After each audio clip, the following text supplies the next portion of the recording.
Il était invaincu, jusqu'à ce que Tyson le détruise. Un champion invincible, une confiance à toute épreuve, et puis un choc brutal. Découvrez comment Mike Tyson a fait tomber un géant, brisant une série parfaite et changeant à jamais le cours de l'histoire de la boxe. Préparez-vous à revivre ce moment intense où la légende a pris le dessus. Le légendaire Mike Tyson, champion adulé, devenu figure controversée, est aujourd'hui une cible à la mode pour les critiques, parfois justifiées, souvent exagérées. Ses détracteurs affirment que son palmarès est gonflé et qu'il n'a jamais affronté un véritable adversaire de classe mondiale. Mais à quoi bon débattre avec ceux pour qui les noms de Larry Holmes, Michael Spinks, James Smith, Tony Tucker, Frank Bruno, Trevor Berbick ou Francois Botta ne signifient rien? Face à l'évidence, le silence s'impose.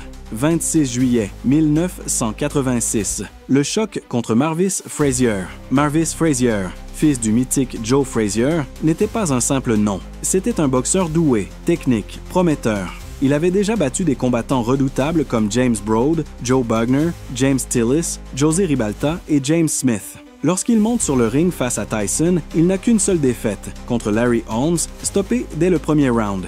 Ce soir-là, à peine la cloche retentit que Tyson se jette sur lui comme un fauve. En 30 secondes à peine, Marvis est projeté au sol, assommé par une série d'uppercuts aussi violents que précis. Le combat est terminé. Public choqué. Arbitre Joe Cortez n'a même pas le temps d'intervenir. Uppercut and Marvis is hurt. Frazier is down. Joe Cortez moves in to have a look, and he's going to stop the fight. It did not last 20 seconds. Tyson goes over to take a look at Marvis Frazier, obviously quite concerned.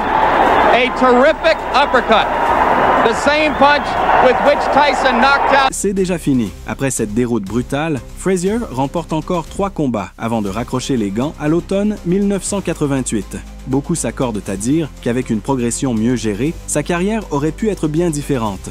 Uppercut, Marvis chancelle, Frazier s'écroule, Joe Cortez s'avance et arrête le combat, à peine 20 secondes. Tyson, inquiet, s'approche pour vérifier l'état de Frazier, un uppercut monumental, le même qui avait foudroyé Jesse Ferguson lors de ses débuts sur ABC Sports.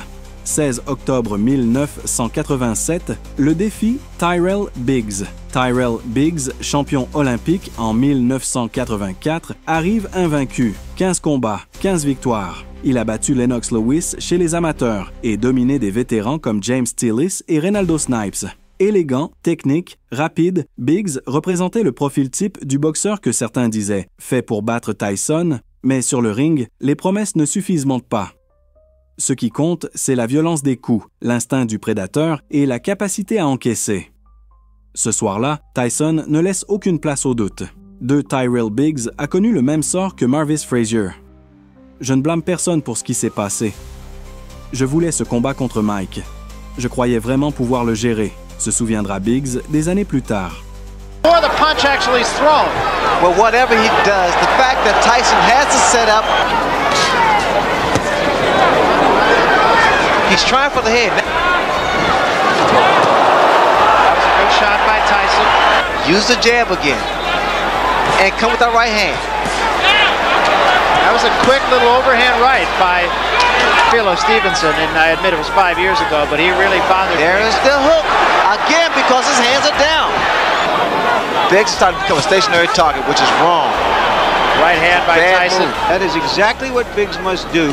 C'était probablement la meilleure performance de toute la carrière de Tyson. Champion olympique en 1984, Tyrell Biggs était sans aucun doute un boxeur talentueux. Mais face à un champion féroce au sommet de sa puissance, il lui manquait l'expérience et la dureté nécessaires. Dès le premier coup de gong, Tyson impose son rythme. Il réduit la distance avec une aisance inquiétante, coupe le ring comme un prédateur en chasse et secoue Biggs avec une rafale de coups puissants. À côté de Tyson, une véritable machine de guerre bien huilée, Biggs ressemblait plus à un garçon effrayé qu'à un prétendant au titre. La domination de Tyson était incontestable. Mike déclencha une attaque au corps impitoyable. Biggs s'accrochait désespérément, mais cela ne faisait aucun doute. Tyson le brisait, round après round. Les deux hommes avaient un passé commun, une rivalité remontant à leurs années chez les amateurs. Mais cette familiarité ne servait plus à rien. Elle n'a pas pu sauver Biggs. La fin survint au 7e round. Biggs avait déjà été mis au tapis à 2 reprises. L'arbitre entama le compte. C'était terminé. Après cette défaite, la carrière de Tyrell Biggs prit une tournure dramatique. Incapable de se remettre de cet échec, il sombra dans la toxicomanie. Sa condition physique déclina, tout comme sa position dans le monde de la boxe. La promesse s'était envolée et l'ombre des poings de Tyson resta gravée à jamais. Oh, that was a tremendous left hand. How do you feel, Cole? Okay? Oh, this is it. He is gone right now. He has no legs at all. And 10 seconds to go in a round. There's a left hand. He's down again. It's over. It's all over. And it wasn't even close.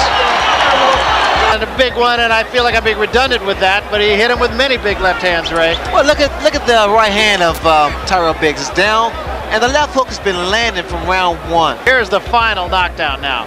No, I think it's the power and the fact that Mike Tyson actually wore his man down. The winner, still the undefeated, undisputed heavyweight champion of the world, Mike Tyson! 18 mars 1991, l'affrontement explosif contre Donovan Razor Ruddock. Après sa défaite choc contre Buster Douglas, Mike Tyson était plus que jamais en quête d'une victoire éclatante, d'un retour triomphal au sommet. Il voulait prouver, non seulement à ses fans, mais à tout le monde, qu'il restait le maître incontesté du ring. Pour cela, il choisit un adversaire à sa hauteur, le redoutable Canadien Donovan Razor Ruddock. Un puncher terrifiant, respecté et redouté dans le milieu, dont la puissance et la ténacité avaient fait hésiter même des champions confirmés comme Evander Holyfield ou Riddick Bowe. Ruddock n'était pas seulement un colosse par sa taille, imposant et intimidant. Covered by Ruddock. Boy, these are two big guys throwing bombs. A big left miss by Donovan Razor Ruddock. Ruddock has not learned any lessons from Douglas throwing an uppercut from outside. He's throwing from way out there. It's done something. It's stopped Iron Mike. What a right hand by Tyson, but it missed. Il possédait également un arsenal de frappes redoutables. Son crochet gauche, surnommé le Smash, avait la réputation d'être dévastateur, capable de mettre KO n'importe quel adversaire en un instant. Avant ce duel, Donovan n'avait connu qu'une seule défaite professionnelle, en octobre 1984, contre David Jacko, un combat qu'il avait dû abandonner à cause d'une crise d'asthme. Mais depuis, il avait travaillé sans relâche, revenant plus fort et plus affûté que jamais. Il enchaînait les victoires impressionnantes contre des noms prestigieux, Mike Weaver, James Broad, James Bone Crusher, Smith et Michael Dokes. À l'exception de Weaver, qui avait tenu jusqu'au dernier round, tous ses adversaires avaient été mis KO, souvent de façon spectaculaire. Le 18 mars 1991, le ring devint le théâtre d'un véritable choc des titans. Contrairement à beaucoup d'autres, Ruddock ne se laissa pas impressionner par la légende Tyson. Dès les premières secondes, il imposa son style, échangeant des coups puissants, refusant de reculer ou de céder un pouce de terrain. Ce combat ne ressemblait à aucun autre. Les coups pleuvaient, lourds, rapides, terriblement précis.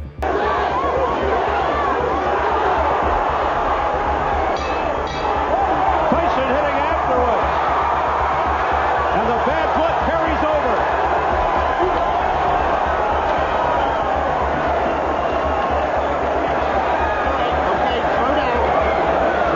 3, malgré 2 chutes au round 2 et 3, Ruddock fit preuve d'une résistance exceptionnelle. Chaque fois qu'il touchait le sol, il se relevait, animé par une volonté de fer, refusant l'abandon.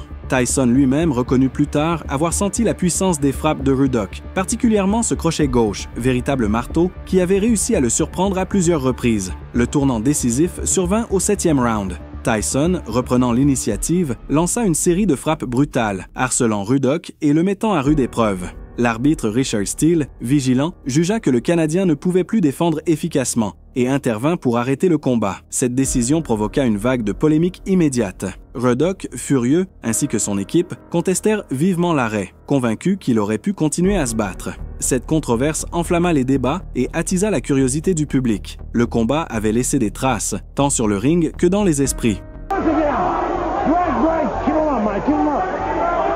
But Razor Ruddock, I'm sure, winning over a lot of people here for withstanding this kind of barrage. Oh, what a right by Tyson! And Ruddock continues to stand. But that wavered him. He wavered in the breeze just then. Tyson has Ruddock on the rope. If Tyson applies the pressure, he's got him where he wants him now. Oh, now the right combination.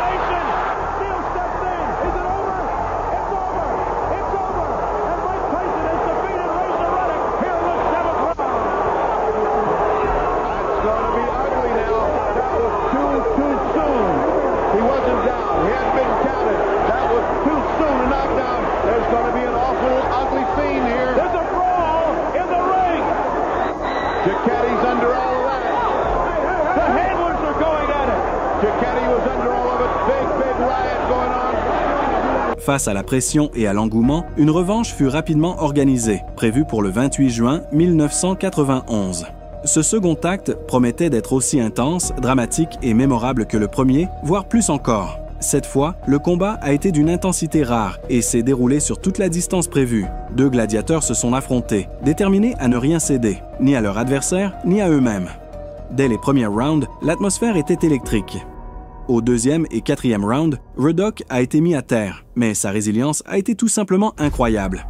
Il s'est relevé à chaque fois, répondant par des contre-attaques puissantes qui ont secoué Tyson.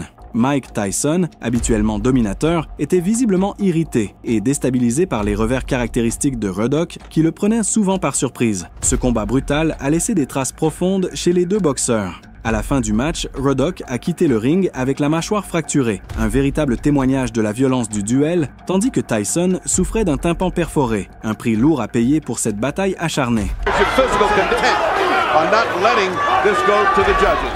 He doesn't want any tricks here. What he wants is a knockout. Just past Tyson. Oh, what a low blow! And then Ruddock answered with a low blow as the bell sounds. Ladies and gentlemen, after 12 rounds of boxing, we have a unanimous decision, and here are the score totals. Chuck Jumpa scores at 113-109. Art Lurie and Dalby Shirley agree. They both score the bout 114-108. All three in favor of the winner, Mighty Mike Tyson. Après 12 rounds d'un affrontement épuisant, la victoire a été attribuée à Tyson par décision unanime. Les juges ont rendu leur score avec conviction, 2 fois 114-108, une fois 113-109. Une victoire méritée, mais arrachée au prix d'une lutte sans merci. Cependant, cette guerre a marqué un tournant décisif dans la carrière de Donovan Ruddock. Malgré sa ténacité, il n'a jamais retrouvé le même niveau après ce combat. Ses défaites précoces face à Lennox Lewis et Tommy Morrison ont rapidement confirmé son déclin et son retrait progressif des plus hautes sphères de la boxe professionnelle. Dans une interview poignante en 2001, Donovan Ruddock a admis avec honnêteté « Ces combats contre Tyson m'ont tout pris ». Une phrase lourde de sens qui s'est confirmée dans ses performances ultérieures, où il n'a jamais retrouvé cette force qui le caractérisait autrefois. Et voilà, chers amis, nous arrivons à la fin de cette revue intense. Nous espérons sincèrement que ce voyage au cœur de ce combat légendaire vous a captivé autant qu'il nous a passionnés à le raconter. Si vous avez apprécié cette vidéo, n'hésitez pas à montrer votre soutien. Un like, un commentaire ou un partage serait grandement apprécié. Merci infiniment d'avoir été avec nous. À très bientôt pour de nouvelles histoires et de nouveaux combats. Prenez soin de vous et à la prochaine.